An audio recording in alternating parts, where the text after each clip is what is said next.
Selamat datang di Mulai Bersuara di IG Live Amanat Institute bersama saya Arifki Caniago. Baik teman-teman, pada malam hari ini kita akan ngobrol tentang anak muda, darahnya para remaja. Dan kita pada malam hari ini akan ngobrol santai dengan narasumber yang sangat kece, yaitu narasumber yang paham tentang isu komunitas dan juga dia seorang entrepreneur dan juga dia juga bergerak dalam bidang sosial politik. Dan jangan lupa teman-teman untuk juga mengunjungi dan juga ingin tahu tentang apa itu Amanat Institute, silakan kunjungi media sosialnya Amanat Institute, baik itu Facebook, Twitter maupun Instagram. Dan Amanat Institute adalah lembaga dari NGO yang fokus bagaimana pemberdayaan anak muda dalam isu-isu politik maupun menjadi sebuah wadah kolaborasi bagi imajinasi Indonesia ke depan.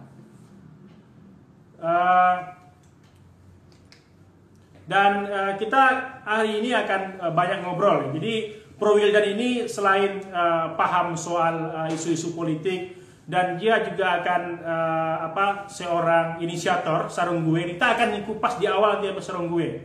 Bagaimana dia itu mengembangkan tentang sarung, bagaimana sarung yang bergambar tokoh-tokoh, dan itu segmentasinya adalah para milenial. Dan kita akan ulas lebih dalam dengan Bro Wildan nantinya.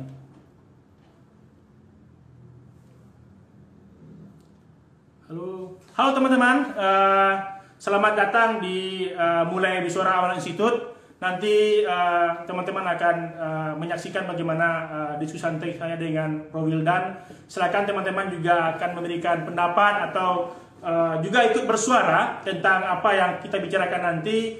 Silakan tulis di kolom komentar. Dan terima kasih. Kita akan 1 jam ke depan akan bicara banyak hal dengan Bro Wildan dan tentang isu-isu menariknya. Yang penting ada sisi lain yang teman-teman tidak tahu mungkin dari Bro Wildan, dan malam ini akan kita kupas secara mendalam.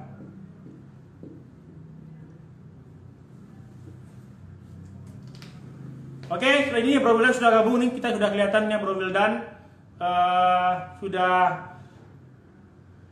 Oke, kita tunggu Bro Wildan. Halo Bro. Halo. Selamat datang, Bro. Bos Wildan Sah. Bukan bos lah, anak buah lo. Iya, bos. Iya. Ya, gimana nih, Pak Bos Sarung Gue? Kabarnya malam ini? Alhamdulillah lah, sarung mah lumayan. Lumayan laku ya. Mungkin karena pandemi orang-orang mendadak tobat kali Bro, makanya pada beli sarung. Iya. Tapi enaknya Sarung Gue sama usaha lu yang lain itu nggak ada dampak sama saham loh. Orang kalau para pengusaha unlock sahamnya gara-gara pandemi, lu aman saja.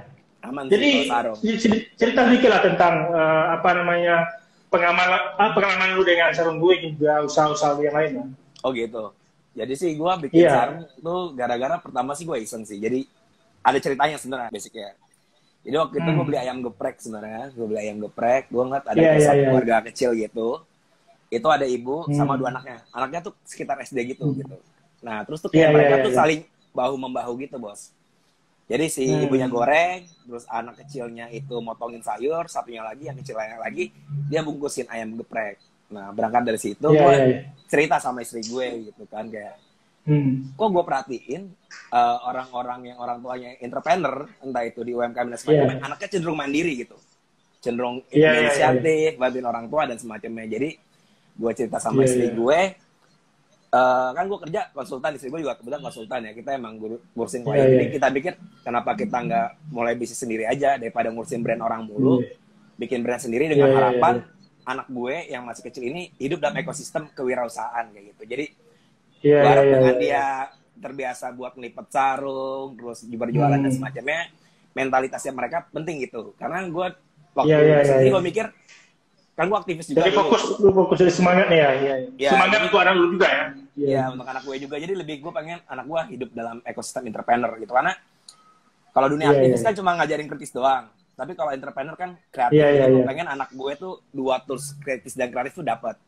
Entah di dalam dunia aktivis ke depan maupun dalam dunia entrepreneur gitu. Gitu sih. Akhirnya gue bikin sarung. Why kenapa sarung? Karena gue riset-riset juga. Pertama di Indonesia itu kelas menengah muslimnya tumbuh besar. Dan di dunia juga tumbuh. Mereka salah satu orang-orang yang punya daya beli yang cukup besar. Dan gue lihat dalam fashion muslim di dunia atau nggak di Indonesia, sarung ini yang belum pernah punya disruptornya. Nah gue coba iseng-iseng dari disrupsi desain sarung kayak gitu sih bro. Ya lumayan. Jadi yang ini bro, yang menariknya ini mungkin teman-teman juga belum tahu. Jadi tema kita kan fokusnya judulnya ini kan darah muda dan para remaja. Tapi dulu kita kan karena lu juga seorang pengusaha. Ini kan mental yang sangat penting di era krisis pandemi ya. Wirausaha. Jadi lu kan sarung lu bedanya nanyain apa? Apakah sarung lu gimana? Karena ada beberapa teman-teman gue juga nanya apakah bro William ini sarungnya motifnya apa filosofinya? Kan tadi kan lu belum cerita ke kita kan. Jadi gimana sih ceritanya? Ya jadi tadi gue lihat kan pertama tren fashion muslim di Indonesia tuh terutama kalau hijab tuh wah udah revolusioner banget lah hijab gitu kan. Terus baju koko juga bahkan baju koko Black Panther aja dibikin gitu. Cuma gue lihat tradisi sarungan sebenarnya tradisi yang begitu mengakar ya dalam masyarakat di Indonesia. Bahkan nggak cuma kelompok muslim, kelompok-kelompok yang Hindu, Buddha, bahkan Kristen pun juga ada beberapa yang pakai sarung. Lihat buat di motif itu belum ada yang berani untuk ngubah motifnya jadi lebih modern. Jadi gue ngeliat juga gini kan analisis gue, kok batik ke barang-barang modern bisa nih, batik ke kaos, ke baju, terus ke GSP dan sebagainya. Tapi kenapa nggak barang yang tradisional sarungnya tapi memasukkan unsur modern? Sarung nggak bisa ya? Nah, disitulah gue pikir. Dan hari ini dengan kemajuan teknologis, semua bisa dilakuin sih menurut gue, gitu. Akhirnya kita coba berani untuk mewujudkan berbagai imajinasi kita nggak dibatasi untuk bikin sarung sih, gitu. Jadi mulai dari kan yang bola gitu-gitu. Sarung yang lu bikin kan kalau kita kepoin nih Instagramnya sarung gue ini kan nggak hanya soal hal-hal yang cukup serius, tapi juga ada sarung tokoh yang segmentasi ini juga tokoh-tokoh milenial yang suka baca ideologis tapi juga suka pakai sarung. Ini kan juga menarik ini para ideolog milenial ini. Jadi gimana nih kenapa lu bikin kayak gitu? Ya gue ngelihat gini aja sih, kan kaos tokoh tuh banyak, kenapa nggak ada sarung tokoh gitu. Jadi gue pernah ada satu tokoh, mungkin ini unik nih, ini salah satu pengalaman gue yang unik. Jadi pertama kali gue desain sarung itu, gue kan pengen mau ngetes warna sarung. Sarung pertama gue sarungnya Karmax bro. Oh Karmax, itu laku ya? Laku ya? Gue boleh ngambil ini nggak, contoh sarungnya bentar, Pak? Masih ada. Iya boleh.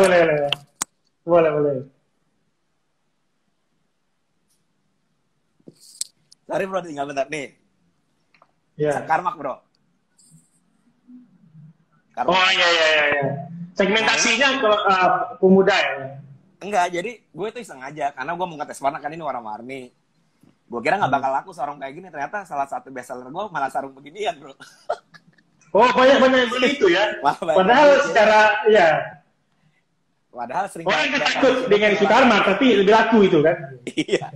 Jadi gue mikir mungkin yang Karmax sekarang yang orang suka kiri-kirian udah mulai bertobat juga, hijrah juga kali bro. Makanya beli sarung. Iya. Sosialisme Islam dikit lah ya. Ya buat seru-seruan aja sih. Che Guevara ada ya. Iya. Bikin tokoh-tokoh yang lain juga sih. Iya. Ini bro, sebelum kita bicara serius soal politik, soal komunitas kan. Selain lu juga punya sarung kan, lu kan juga ada usaha gorengin ya? Yang tagline lu yang di Instagram lu yang gue lihat ya. Tapi pertanyaan gue adalah bagaimana lu melihat tentang peluang wirausaha mungkin pemuda hari ini ya, tentang di era pandemi atau peluang usaha UMKM bagi milenial ke depannya. Ini kan lu yang udah mulai kan. Bagaimana mental ini harus dimiliki milenial karena secara persaingan dan segmentasinya bagaimana sih milenial melihat segmentasi wirausaha ke depan? Ya. Jadi sih gue sih selalu pakai 4 paradigma ketika gue mulai bisnis sih bro. Pertama itu soal segmentasi. Jadi sebenarnya tuh dari sekian banyak anak muda tuh nggak tunggal ya. Dia identitas yang begitu cair, begitu beragam. Lo ajar dulu nih mau segmen yang mana, kelas bawah, kelas atas, agamanya apa, behavior konsumennya gimana. Biasanya gue ngeliat dari segmentasinya. Karena segmentasi ini yang akan nentuin gue harus ke level kedua, diferensiasi gue apa. Jadi lo bisa kayak gua gorengan, ya gorengan banyak yang jual, tapi untuk lo lebih keren adalah diferensiasinya apa? Diferensiasi kan ada 4 level. Diferensiasi di level produk, diferensiasi di level distribusi, diferensiasi di level produksi. Nah, gue usah pakai teori kedua, diferensiasi. Teori ketiganya, gue pakai teori soal positioning. Nah, dari sekian banyak gorengan di Jakarta, positioning gue siapa gitu. Dan gue harus kayak gimana. Jadi, makanan yang bersih di era pandemi dan sehat, dengan lo bisa nyobain imajinasi Lero soal persausan, atau enggak perbumbuan yang ada. Kayak gue kan hari ini lagi mau bikin dengan kuah pempek, dengan bumbu somai, terus juga bentar lagi gue dengan bumbu tahu jerot. Dan nyatanya yang namanya gorengan kan deket sama masyarakat, jadi gue lebih gampang buat ngedukasi marketnya. Terus yang keempat, ini yang paling penting, contribution. Jadi ketika lo berbisnis, lo juga harus ada kontribusinya. Maksudnya, entah itu kontribusi di sekitar lingkungan lo, misalnya memberdayakan orang-orang buat kerja sama lo, atau lo punya kontribusi dengan gerakan yang lain, misalnya mensubsidi gerakan, atau enggak ngasih makan murah ke orang miskin, atau bahkan ngasih gratis. Kayak gue sendiri, untuk kayak pemulung-pemulung itu gue kasih free sih, gorengan. Gitu, kita demikian. Jadi prinsip ini yang selalu gue pegang sih, bisnis. Ini yang lu pegang untuk bisnis ya? Ya, juga selamat datang untuk teman-teman yang baru bergabung, bahwa tema kita pada malam hari ini tentang darah muda, darah para remaja. Dan silakan jangan tanggung untuk berkomentar atau memberikan pernyataan atau pertanyaan kepada Bro Wildan. Dan kini kita mulai sedikit serius. Ini Bro Wildan ini selain wirausaha, dia juga sosiolog dan juga pakar branding dan juga konsultan. Jadi kita akan banyak bedah soal bagaimana posisi dia sebagai anak muda. Dan pertanyaan selanjutnya yang ingin gue tanya sama lu adalah bagaimana menurut bos tentang perkembangan komunitas di era hari ini? Dulu kan misalnya orang di era-era kita masih kuliah, orang bergerombol berorganisasi. Tapi hari ini perkembangan anak-anak muda itu lebih senang soal komunitas. Dan bagaimana pendapat lu tentang ini? Ya, gue sepakat sih, karena era ini udah berubah banget. Jadi kalau kita lihat, setiap babak sejarah atau enggak, setiap generasi itu punya perilaku yang berbeda, terutama anak-anak mudanya gitu. Jadi kalau gue lihat, memang hari ini ada semacam migrasi besar-besaran dari teman-teman yang suka berorganisasi ke komunitas. Why, kenapa kayak gitu? Jadi kalau gue lihat, gue ambil babak sejarahnya aja ya, biar kita bisa utuh bagaimana posisi anak muda sekarang. Jadi gue izin rada panjang. Jadi ada 4 generasi yang lagi mengisi di Indonesia kita nih. Pertama baby boomers, generasi X, generasi milenial, generasi Z, dan bentar lagi Alpha. Setiap generasi ini punya karakteristik dan cara berorganisasi yang berbeda, dan bagaimana dia berpolitik juga berbeda pada konteks itu. Gue ambil di ranah baby boomers. Gue ambil contoh ikonnya itu di baby boomers, Pak Habibie. Pak Habibie, Soeharto, dan semacamnya. Di era-era pada waktu itu, ketika mereka muda, mereka tuh dalam kondisi pergolakan yang begitu besar. Politik nggak stabil kan, karena waktu zamannya ordernya Soekarno, rezimnya Soekarno, bergojolak. Dan di era transisi itu, mereka melihat bahwa hari ini buat menyampaikan aspirasi lewat partai politik. Jadi orang-orang baby boomers itu adalah orang-orang yang kental dengan partai politik. Dan dulu ketika lo berpartai, itu keren bro. Gak kayak sekarang. Kalau sekarang kan terstigma buruk. Begitu. Itu zamannya baby boomers. Lompat lagi ada zamannya Budiman lah, gue bilang ikonnya. Itu generasi X. Pada masa itu, hiruk pikuk anak mudanya itu nggak berpartai. Karena waktu itu zamannya, waktu generasi X kan berarti waktu zamannya Orde Baru ya. Rezim otoritarian besar, terus anak-anak muda direpresi sedemikian rupa, dan partai politik dianggap menjadi kepanjangan negara. Makanya pada waktu itu anak-anak muda akhirnya memilih untuk berorganisasi seperti HMI, PMII, dan semacamnya. Dan ini mereka menganggap dengan gue beraktualisasi ke organisasi Ormas, Cipayung Plus gini, akan jauh lebih progresif untuk melakukan konsolidasi maupun melakukan pengawasan terhadap negara, atau mendidik negara dengan demo dan semacamnya. Itu udah geser tuh, tadi ya anak muda di partai, terus ke Ormas. Nah hari ini era gue nih, generasi milenial. Nah generasi milenial ini, dia juga udah jenuh juga sama teman-teman dalam organisasi yang cukup serius. Jadi kalau kita lihat, organisasi-organisasi yang Cipayung dalam tanda petik siap semuanya, mungkin sekarang hari ini rada berat untuk menarik kader-kader untuk terlibat di organisasi mereka. Dan ini gue lihat tumbuh juga waktu kebetulan gue ngelakuin riset soal ini. Jadi kayak di Jakarta, terus Surabaya, Medan, Jogja, antusiasme teman-teman berorganisasi yang kader itu udah rada males-malesan. Jadi kita lebih memilih untuk membangun usaha, membangun komunitas dan semacamnya.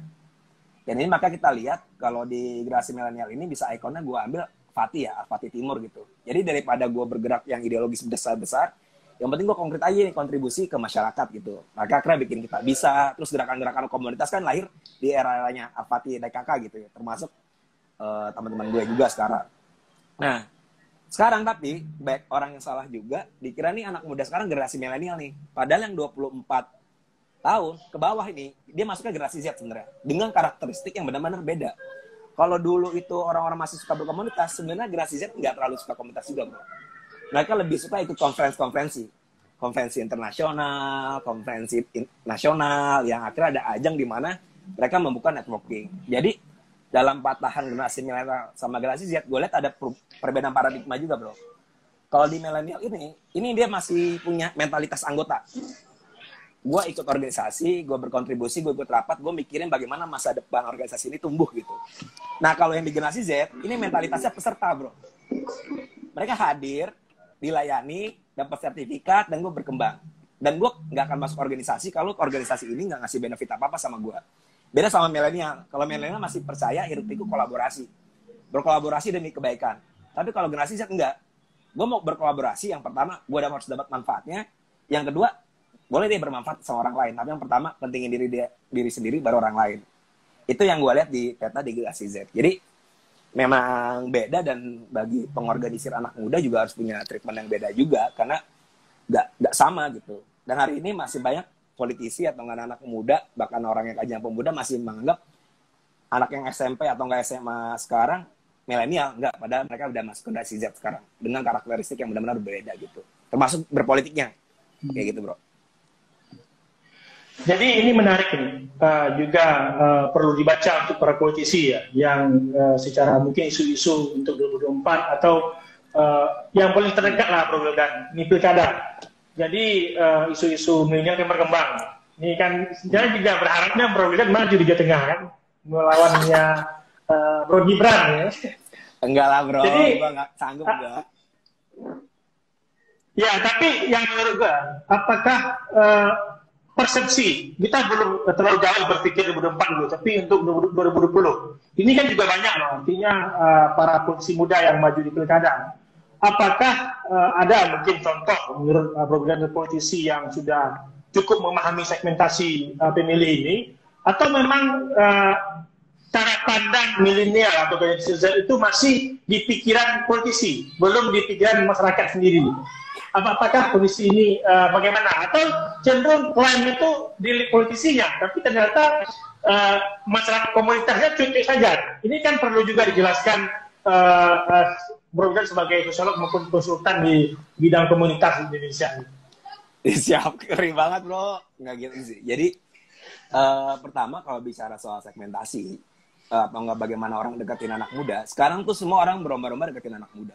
Gak cuma partai politik, bahkan dunia bisnis atau nggak industri besar, mereka menyasar anak muda. Karena hari ini anak muda itu merupakan stakeholder terbesar menurut gue saat ini maupun di masa depan. Karena bonus demografi. Jadi semua berkepentingan untuk relate sama anak muda. Nah, problemnya adalah hari ini anak muda tuh didemonisasi menurut gua, seolah-olah anti sama politik gitu. Padahal enggak, mereka punya wajah atau enggak pergerakan baru kayak tahun Amerika tahun 1960-an 70-an itu, di mana mereka cuma anti sama partai aja, tapi kalau sama politik mah enggak. Buktinya hari ini begitu banyak orang yang sangat interest dengan Omnibus Law, RUU PKS dan semacamnya, mereka intens. Cuma memang hari ini mereka sedikit, gue nggak bilang alergi. Hari ini mungkin partai politik belum bisa membuka diri untuk mereka. Why? Kenapa? Karena hari ini gue lihat gembar-gembor di partai politik tuh masih di isu partisipasi politik anak muda.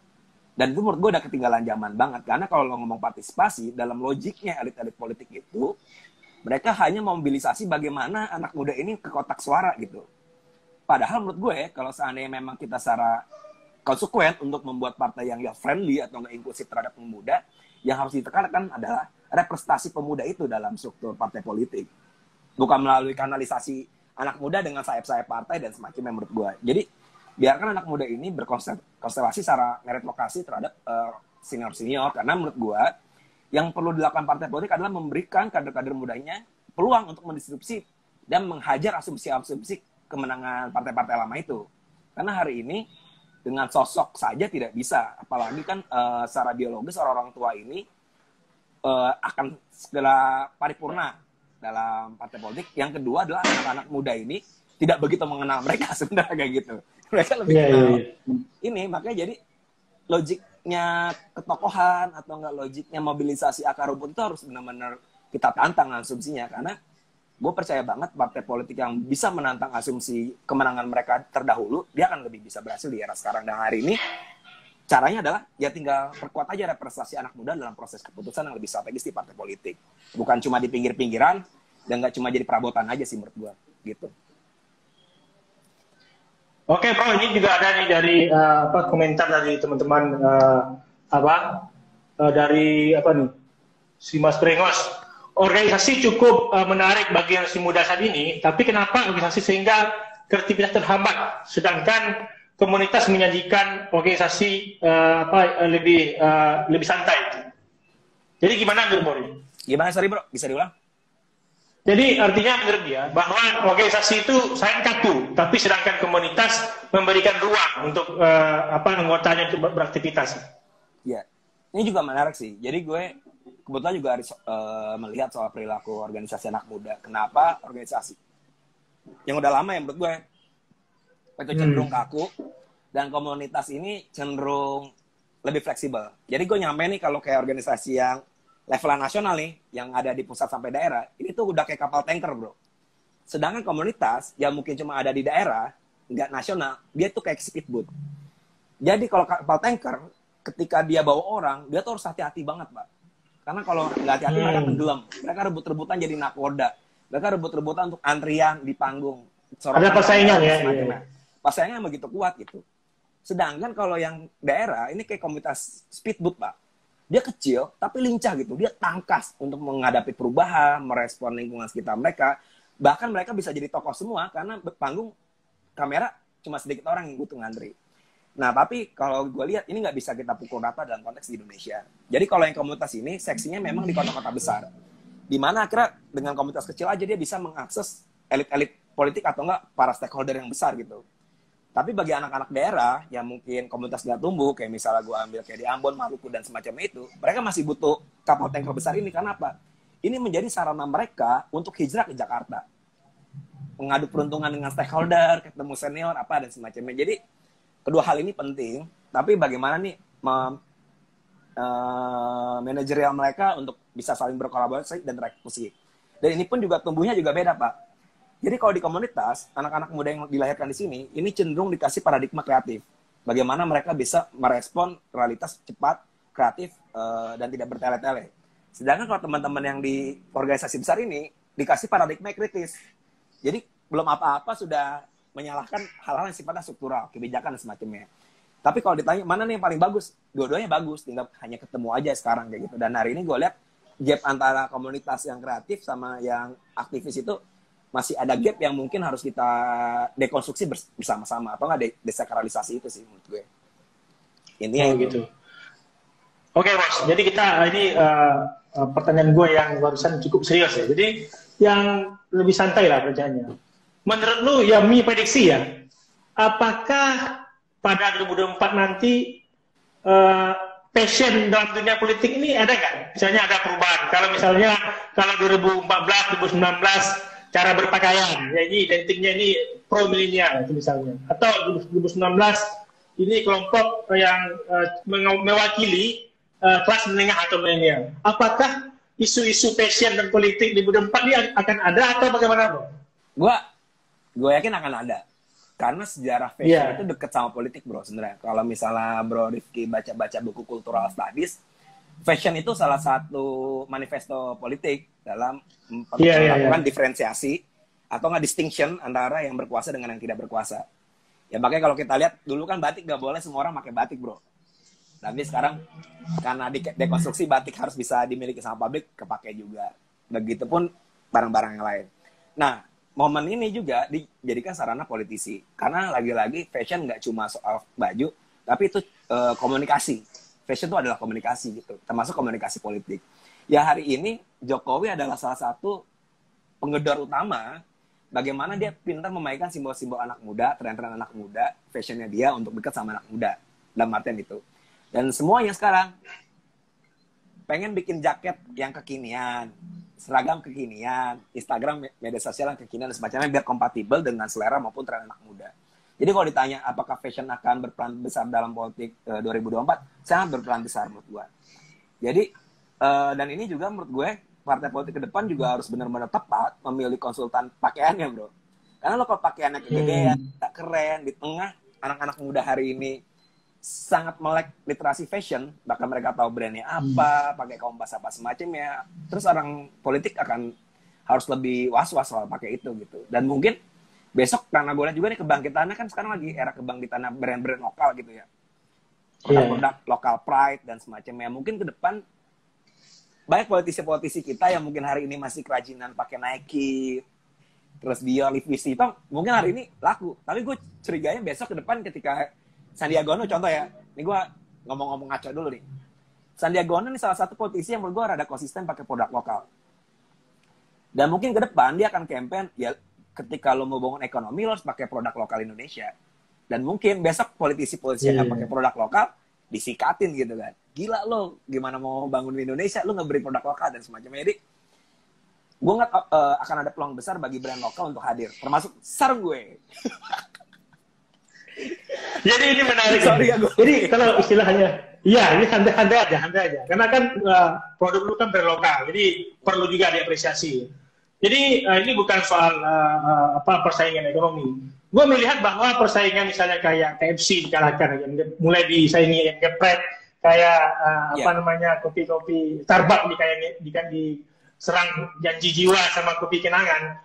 Menurut gue produk-produk lokal udah mulai diterima di masyarakat Indonesia.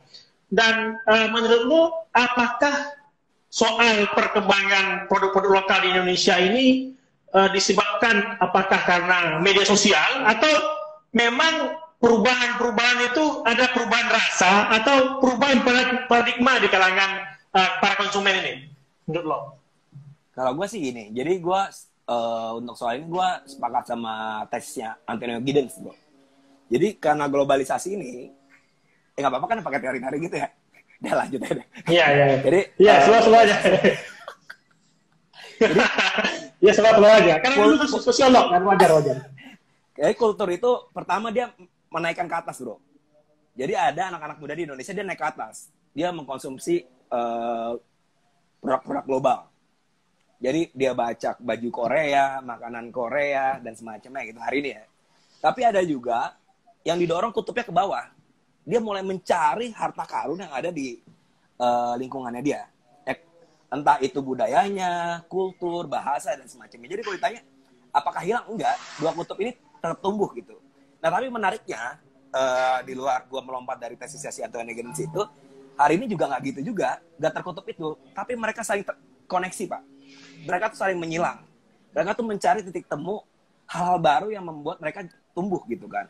Ya hari ini ayam geprek, fried chicken pakai ayam geprek, pakai sambal gitu kan. Itu ada kerinduan dengan globalisme, tapi satu sisi mereka merasakan bahwa kebutuhan akan lokalitas tuh hadir gitu. Jadi gue ngeliat fase ini adalah fase di mana tren atau gaya hidup tuh semakin hibrid. Jadi kenapa semakin hibrid? Karena referensi kita tuh makin kaya. Nggak kayak dulu. Kalau dulu kan anak-anak muda dihajar TVRI ya, zaman Orde Baru.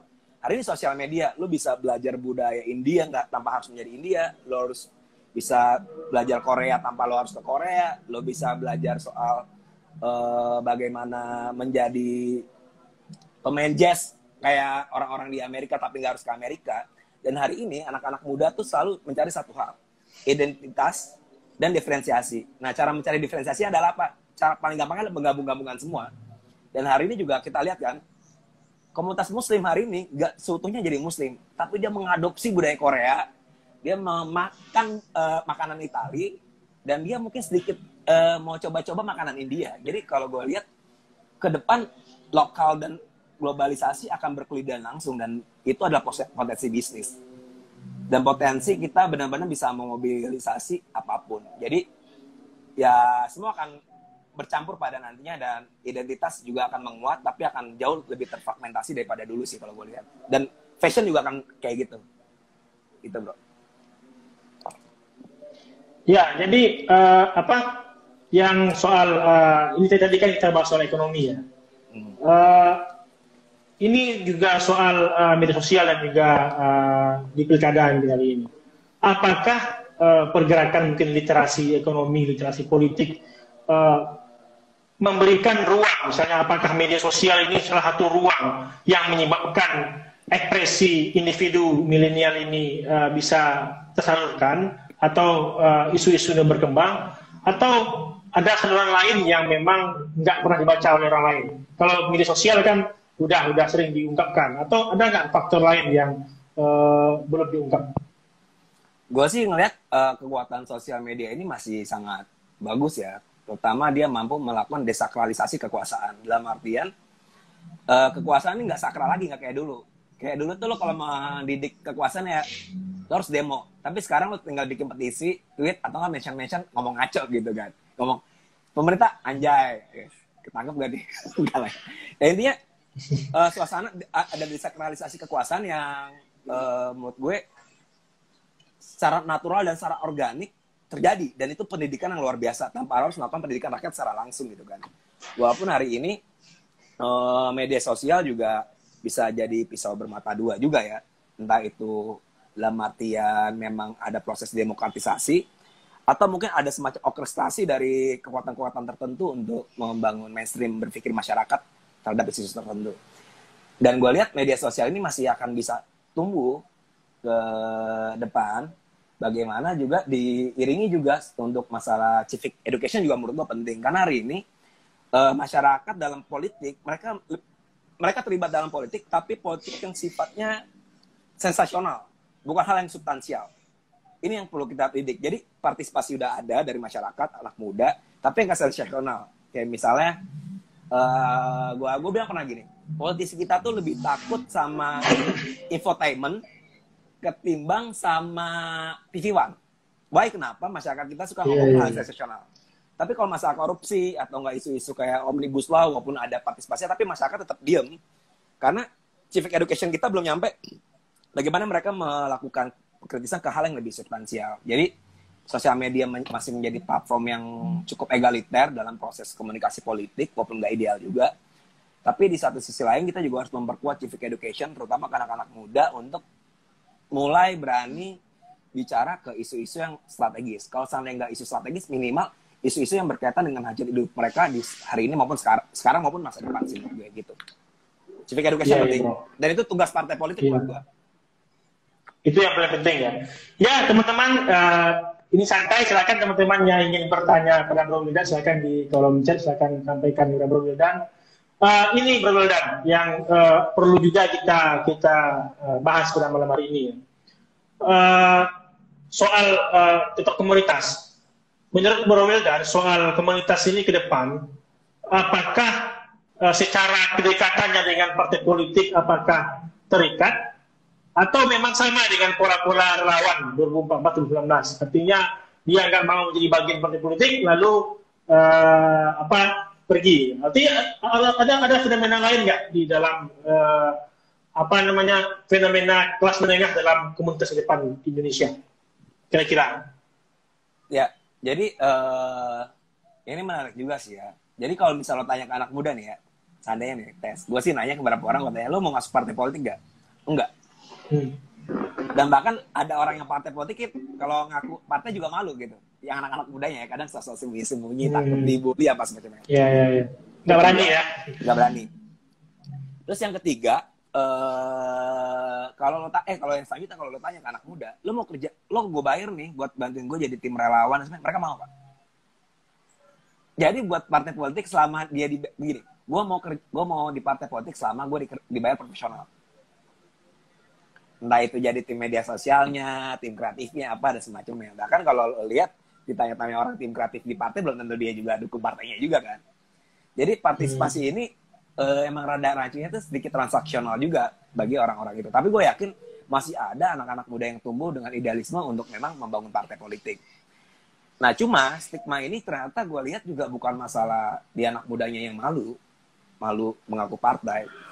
Karena gue lihat nih kepada konteks yang lebih besar, coba kalau lo sadar Pak, setiap anak muda yang mau ngelamar kerja, itu ada salah satu prasyaratnya tidak berpartai politik. Iya. Ini ya kan? Ini ya kan? Itu menurut gue, secara hegemonik, secara mindset alam bawah sadar ya, berpartai politik itu jahat. Karena lu akhirnya tidak bisa dapat pekerjaan, karena lu orang partai gitu. Nggak ada kebanggaan orang-orang ngaku. Jadi menurut gue ini nggak juga salah partai politik, karena ekosistem kita juga antipati terhadap partai politik. Jadi pembusukan ini secara tidak sengaja itu, atau sengaja ya kita masih perdebatan, gue belum ada riset soal itu terjadi di mana-mana. Bahkan ya gue bilang tadi, bagaimana anak muda mau bangga dia berpartai politik, ketika mau masuk kerja, dilarang berpartai politik, Pak. Tapi dukungan dari negara mau sistem belum kuat tentang itu. Nah, itu akhirnya gue bilang apa? Dukungan terhadap anak muda itu nggak bisa didorong secara kultural juga. Maksudnya, oke, civic education datang, perubahan behavior politik apa supaya bisa dibuat. Tapi kalau struktur besarnya sampai institusi di luar negara, itu maksud gue di sektor privat maupun sektor masyarakat sipil ini tidak bahu-membahu membangun ekosistem yang bagus, ya orang sampai kapanpun bisa antipati. Salah satu indikatornya gue bilang tadi, lo mau masuk ke perusahaan manapun diharapkan tidak terlibat dalam partai politik. Wah, kenapa nggak boleh terlibat? Padahal kan semua orang mengharapkan orang-orang terlibat partai politik gitu kan. Tapi ternyata ada dilematis semacam itu. Mungkin Amanah Institute bisa mulai mengadvokasi isu bagaimana perusahaan bisa menerima anak-anak partai politik dengan terhormat. Apapun, nggak cuma PAN, tapi Golkar, PSI, dan semacamnya. Karena dengan itu anak muda akan semakin pede dan berani, aku anak partai, hidup Indonesia Raya. Dan mungkin berpartai itu akan sekeren sebagaimana kita berpartai eranya Soekarno, Yamin, Sahril, dan semacamnya gitu. Ya, kutipan itu yang menarik. Gue bukan pecinta masa lalu ya, jadi jangan persoalan gue orang Padang. Tapi kita juga ingin soalnya bagaimana misalnya ke depan di anak muda, spirit itu yang perlu kita lihat ya. Misalnya dialektikanya Soekarno, Hatta, Sahril di era mereka, di era mereka milenial di era mereka. Mungkin mereka milenial baca koran, kita milenial baca Facebook gitu kan. Jadi bagaimana pergerakan partai politik juga begitu. Jadi kalau menurut Bung Wildan, inovasi ini apakah menjadi beban bagi contoh misalnya, karena partai politik kita tidak bisa kita pungkiri ya, ada dinasti politik, ada kultur-kultur yang berkuasa di politik, dan inovasi adalah masalah bagi orang-orang yang memang mencari uang di partai politik, sedangkan anak muda inginkan inovasi. Jadi bagaimana menurut Bro Wildan soal ini? Jadi ini masalah yang sebenarnya masalah mindset yang nggak cuma di partai politik, tapi di perusahaan, di pemerintahan dan semacamnya. Karena bagi gue gini bro, yang paling susah itu bukan membangun ide-ide baru, Pak. Tapi yang paling susah dan sulit itu adalah melepaskan ide-ide lama. Karena ide-ide lama ini, pengalaman itu selalu menjadi palu penghancur inovasi. Why, kenapa? Bahkan sebelum kita bermimpi aja, kita diajak karena pengalaman gitu. Nggak bisa nih. Iya. Belum tentu ini. Masih ada bla bla bla. Ini menarik ya. Jadi gue lihat adalah apa? Pengalaman itu adalah pembunuh inovasi terbesar yang hari ini harus dilalui sama anak muda. Dan apalagi orang-orang tua itu yang mungkin bicara soal kejayaan masa lalu, mereka menjadikan pengalaman sebagai rumus mantra sakti serbaguna untuk semua masalah di dunia ini. Padahal hari ini kekuatan zaman berubah ya. Zaman berubah, kekuatan berubah, yang dulunya sifatnya lebih struktural, sekarang lebih ke jaringan dan semacamnya. Dan orang-orang yang tidak kompatibel dalam perubahan itu, ya siap-siap terlunta-lunta. Makanya tadi gue bilang, sekarang bagaimana akhirnya representasi anak muda itu penting. Karena representasi ini, anak muda dengan berani, dia harus mengadu pengalaman-pengalaman orang tua dengan gagasan yang mungkin belum diuji. Makanya gue suka banget sama karena sekarang eranya berubah menurut gue politik. Jadi kalau dulu politik bicara tentang kalkulasi rasional, sekarang yang kita butuhkan di politik kita adalah imajinasi politik. Imajinasi politik ini levelnya lebih di atas dari rasionalitas politik. Wah, kenapa? Karena imajinasi politik ini membuka kemungkinan-kemungkinan atau enggak peluang-peluang yang hari ini nggak pernah dibayangkan oleh partai politik. Termasuk membangun hubungan-hubungan mereka dengan teknologi, hubungan-hubungan mereka dengan anak muda dan semacamnya. Ya lagi-lagi cara paling penting untuk menemukan inovasi adalah menempatkan orang-orang lama di partai politik ini untuk beradu gagasan dengan ide-ide yang mungkin berlawanan atau nggak bertolak belakang dengan mereka. Dan hari ini, kuncinya adalah menurut gua jangan kasih paradigma anak-anak kader-kader itu paradigma nggak hanya ideologi, tapi mereka harus dikasih paradigma falsifikasi. Falsifikasi dalam artian kader-kader ini ditantang untuk mencari apa saja yang salah di partai politik, biar politik ini berbenah. Bukan membenarkan partai politiknya. Jadi kayak kritik internal untuk memfalsifikasi hal-hal yang memang bisa kita perbarui. Menurut gue itu sih yang paling penting. Terus yang kedua, inovasi di partai politik itu sebenarnya gampang banget. Segampang lo ATM. Jadi kan ada istilah tuh amati, tiru, modifikasi. Hari ini partai politik menurut gue kurang ATM. Maksudnya lo nggak usah ngikutin partai yang lain, bro. Lo nggak usah ngikutin caranya PDI atau nggak caranya PAN, caranya apa, saling banding-banding, enggak. Yang lo perlu amati adalah bagaimana lo mengamati bagaimana pelayanan perusahaan besar, multinasional corporation dalam melayani pelanggannya. Kenapa harus ngikutin perusahaan? Karena perusahaan yang ini terbukti melayani masyarakat dengan baik. Bahkan pemerintah kelabakan. Dan kenapa sih kita nggak pernah pikir kayak, oke, partai politik nggak harus kayak zaman-zamannya Soekarno atau nggak apa. Bisa gak sih partai politik kita kayak Alfamidi misalnya? Ada di mana aja, setiap orang bisa enjoy ke Alfamidi gitu. Atau bisa kita membuat partai kita kayak McDonald, setiap orang bisa makan di situ, setiap orang bisa makan. McD ya. Ya McD. Jadi maksud gua, lo harus bisa imajinasikan, mengamati sektor-sektor yang bahkan bertolak belakang dengan politik. Karena ini energi baru dan suntikan baru buat partai politik berbenah menurut gua. Dan itu cuma bisa didorong dengan asik political will.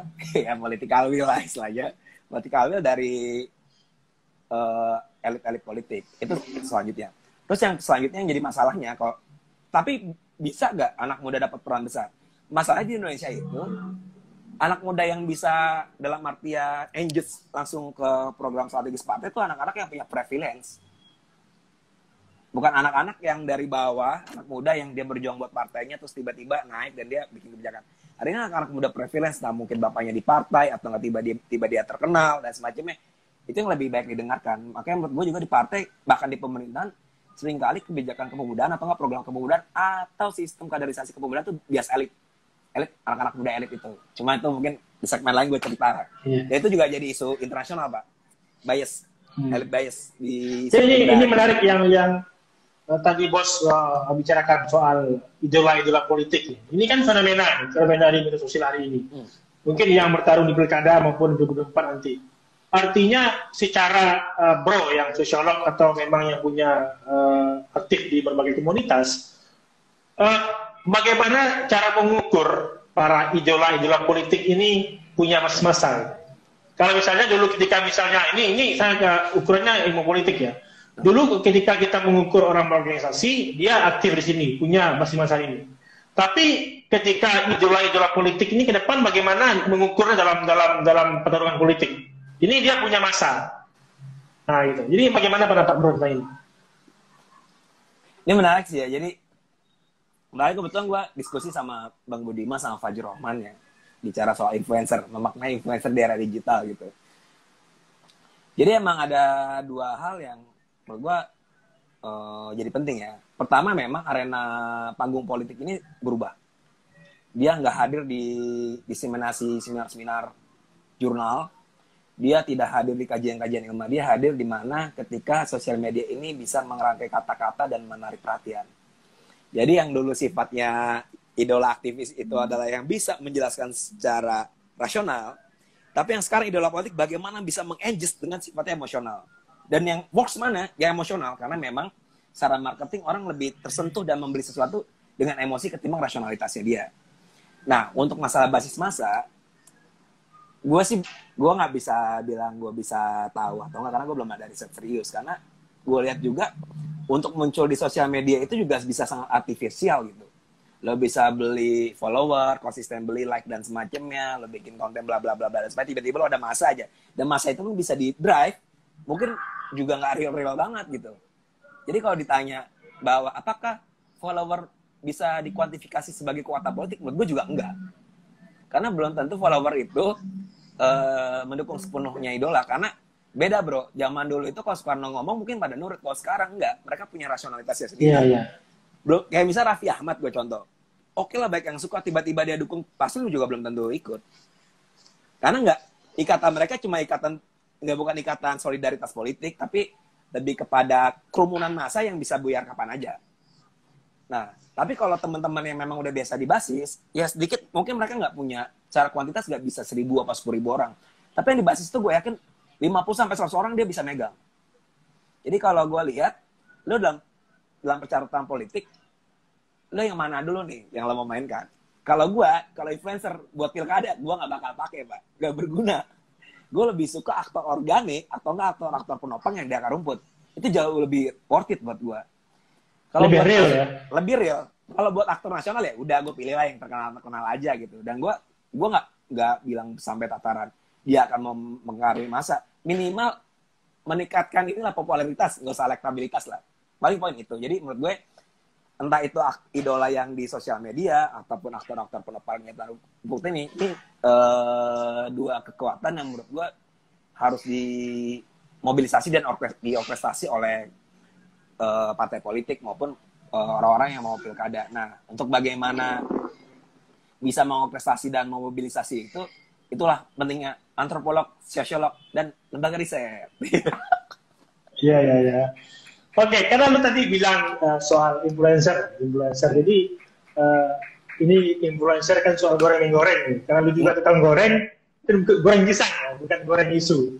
Jadi fenomena yang lucu ini juga hal yang berkembang hari ini di era media sosial.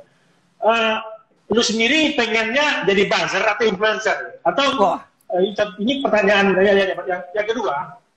Fenomena ini kan fenomena yang berkembang hari ini di media sosial. Bahwa partisipasi politik yang dari milenial atau pandeminya itu digerakkan atau memang itu penuh sadar sendiri ya. Itu pilihan cuma dua, influencer, follower, atau apa? Atau buzzer. Gimana pendapat Bro Wildan tentang hal ini? Kayak kalau lo tanya anak muda versi hari ini. Gue kalau misalnya lo tanya, gue mau jadi influencer, buzzer, atau apa tadi, gue nggak tertarik dua-duanya sih sebenarnya. Gue ada cerita seru. Nggak bisa rekod ini live ya. Tapi ini gue ceritain satu orang. Jadi gue pernah ketemu satu orang. Ini orang yang sangat menginspirasi gue sampai hari ini. Tapi gue gak bisa disebutin namanya. Ini orang sastrawan bro. Punya buku banyak banget. Bahkan tuh bukunya gila. Sabrak-abrak. Dan dia salah satu. Jangan deh. Kalau ada bukunya ntar ketahuan orang. Dia salah satu orang yang bukunya banyak banget. Gila deh itu. Jadi pada waktu itu gue ngeliat dia. Dalamnya anjay-anjayin kan. Atau enggak. Lagi marah-marahin 2 menteri. Gue gak usah sebutin 2 menteri siapa. Ini orang bukan siapa-siapa bro. Tapi bisa marah-marahin 2 menteri ini. Dan gue lihat, nih orang dia powerful banget. Lu nggak struktural, lu cuma sebagai konsultan, tapi lu bisa gini-giniin menteri gitu. Itulah cita-cita gue. Jadi gue merasa nggak harus lo dalam politik itu ada di depan panggung yang hingar-bingar dan sorotan kamera. Gue lebih seneng kayak tetap di belakang panggung ya keluar sekali. Tapi gue punya teman yang banyak, kawan yang banyak. Karena menurut gue politik di situ posisinya, nggak cuma di panggung. Karena panggung kadang kan penuh drama kan. Karena yang real kan yang ada di belakang dan itu yang jauh menentukan. Jadi gue pengen dalam politik ya gue nggak mau jadi influencer karena gue lihat juga politisi yang jadi influencer atau nggak muncul di media gitu ya, sering banyak muncul di media, semakin tidak jadi apa-apa dia di politik pak. Jadi kayak gue nganggepnya lo kayak anjing penyerang aja gitu. Lo gigit, udah selesai gitu. Tapi orang-orang yang tidak muncul ke permukaan, apa mungkin itu yang jauh lebih powerful menurut gue. Jadi, gue pengen bergaul sama orang politik dengan harapan gue bisa terlibat dalam proses pembuatan keputusan. Karena jadi influencer gak enak, karena kalau dihajar pun tidak ada yang bantuin, jadi buzzer pun juga gajinya kecil. Jadi gue lebih baik menjadi teman ngobrol politisi-politisi muda kayak Bang Arif Kicarinnya gue ini, calon masa depan gue gitu. Ya, oke. Oke, Bro Wildan, ini kalau ngobrol sama Bro Wildan ini sampai subuh pun kita sanggup. Tapi karena waktu kita terbatas, jadi terima kasih teman-teman yang masih bertahan sampai sampai akhir ini. Dan silakan Bro Wildan silakan berikan closing statement yang kesimpulan atau kutipan memikat untuk teman-teman kita. Baik teman-teman, karena di video ini juga kita akan tayangkan di YouTube Amanah Institute. Jadi teman-teman yang belum bergabung di Instagram nanti juga bisa langsung lihat di YouTube-nya Amanah Institute. Ya silakan Bro Wildan. Ya, soal anak muda ya, dan pilkada, misalnya menyangkut pilkada. Kita nih sebagai anak muda harus bangga dan sekaligus berani mengatakan bahwa kita stakeholder terbesar dan terkuat hari ini, maupun di masa depan nanti. Dan pilkada ini adalah momen bagaimana kita bisa berkenalan dengan cara para kepala daerah dan memperjuangkan agenda-agenda kebijakan kepemudaan yang lebih ramah anak muda dan kota layak pemuda maupun desa layak pemuda. Jadi gak usah takut untuk berpolitik, karena politik bagaimanapun yang akan menentukan masa depan kita, asik. Dan anak-anak kita nanti, cielah. Gitu ya bro, serius banget anjir. Iya.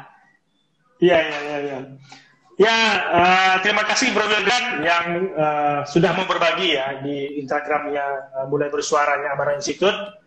Dan juga terima kasih teman-teman yang setia bergabung untuk menemani kita untuk diskusi dengan Komisaris Warga Muda, founder Sarung Gue, dan juga Juragan Gorengan DKI Jakarta. Jadi akan banyak. Jadi sebenarnya topik yang ingin kita ceritakan dengan Bro Wildan ini banyak sekali. Soal sosiologi juga bisa, soal komunitas, soal usaha banyak. Jadi makanya temanya darah muda, darah para remaja. Jadi semuanya darah yang kita ungkapkan semua, kita keluarkan semua darahnya. Makanya juga darah muda, darah para remaja. Baik, terima kasih sekali lagi Bro Wildan telah mau mulai bersuara di Amanah Institute, dan juga teman-teman semua. Terima kasih. Assalamualaikum warahmatullahi wabarakatuh. Waalaikumsalam warahmatullahi wabarakatuh.